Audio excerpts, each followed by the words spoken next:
குரு பிரம்மா குரு விஷ்ணு குரு தேவ மகேஸ்வரா குரு சாஸ்தாத் பரபிரம்மா தஸ்தமே ஸ்ரீ குருவே நமக. வணக்கம் நண்பர்களே. இன்னைக்கு நம்ம சிகரத்தை நோக்கி சேனல்ல என்ன பார்க்க போறோம் அப்படின்னா, 8ஆம் இடத்து காரகத்துவங்கள்.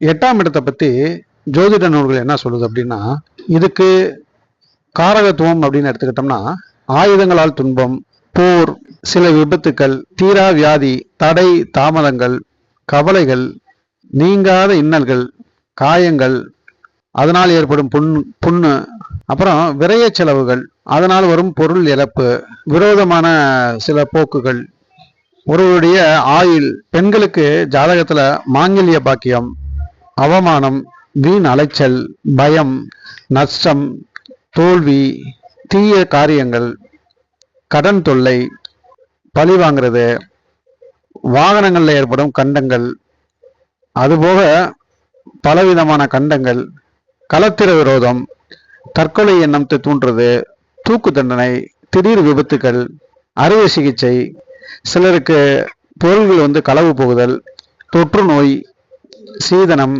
வெள்ளப்பெருக்கு, பஞ்சம், நிலநடுக்கம் போன்ற இயற்கை உபாதைகள், காப்பீடு, உபகாரத் தொகைன்னு சொல்லக்கூடிய கிராஜுவிட்டி, அந்த மாதிரியான விஷயங்கள்.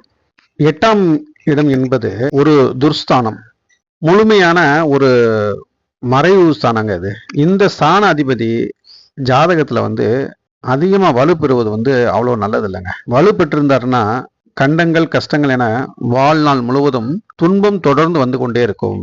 அதே நேரத்தில் ஸ்தான அதிபதி முழுமையா பலவீனப்பட்டிருக்குன்னு வச்சுக்கங்களேன், அதுவும் நல்லதில்லை. ஏன்னா இந்த 8ஆம் இடம் ஆயுளுக்கு காரகம் வகிக்கும் ஸ்தானம்ல.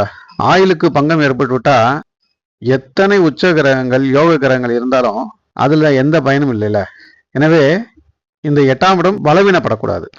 எந்த ஒரு ஜாதகத்திலுமே நம்ம எடுத்து பார்த்தோம்னா முழுக்க முழுக்க நன்மை தரும் கிரகங்கள் எதுவுமே இருக்க முடியாதுங்க. அது மாதிரி அதிக தீமையை வழங்கக்கூடிய எந்த கிரகமும் கிடையாது. நல்ல ஆதிபத்தியம் பெற்று லக்னத்துக்கு யோகாதிபதியாக வருகின்ற கிரகம் கூட ஏதாவது ஒரு விதத்துல ஒரு கெடுதல் செய்யத்தான் செய்யும்.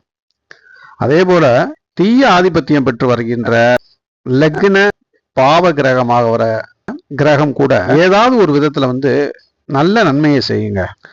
அதிகமான நன்மையை செய்யும் கிரகம், அதிக கெடுதல் செய்யும் கிரகம் அப்படின்னு இந்த அடிப்படையில தான் லக்ன சுபர்கள் லக்ன பாவர்கள் என்று கிரகங்களை பிரிச்சிருக்காங்க. முழுக்க முழுக்க நன்மை செய்வது, முழுக்க முழுக்க தீமை செய்வீங்க என்ற அடிப்படையில கிரகங்களை வகைப்படுத்தல. எல்லா கிரகங்களும் இப்படி நன்மை தீமைகளை மாறி மாறி வழங்குறதுனாலதான் இந்த உலகத்துல அதிகமா இன்பத்துல இருக்க மனிதரும் இருக்க மாட்டாங்க, முழுக்க முழுக்க துன்பத்துல இருக்கிற மனிதரும் இருக்க மாட்டாங்க. எல்லா பாக்கியத்தையும் அனுபவிக்கக்கூடிய ஒரு ஜாதகமா இருந்தாலும் அவங்களுக்கும் ஏதாவது குறைகள் இருக்கத்தான் செய்யும். அது மாதிரி எவ்வளவு கஷ்டப்படுற ஜாதகமா இருந்தாலும் அவங்களுக்கு ஒரு வாழ்க்கையில ஒரு பிடிப்பை ஏற்படுத்தக்கூடிய ஒரு சந்தோஷத்தை தரக்கூடிய கிரகமும் இருக்கத்தான் செய்யும். எனவே எந்த ஜாதகமும் முழு சுப கிரகங்களுடனேயோ அல்லது பாவ கிரகங்களுடைய இருக்காது. ரெண்டும் கலந்து கலந்துதான் இருக்கும். எல்லா கிரகங்களுக்கும் நேர்மறை எதிர்மறை தன்மைகள் கொண்டு இருக்கும். இதை கவனமா பார்த்தா தான் தெரியும். 8ஆம் இடம் ஆயிலை குறிக்கும்.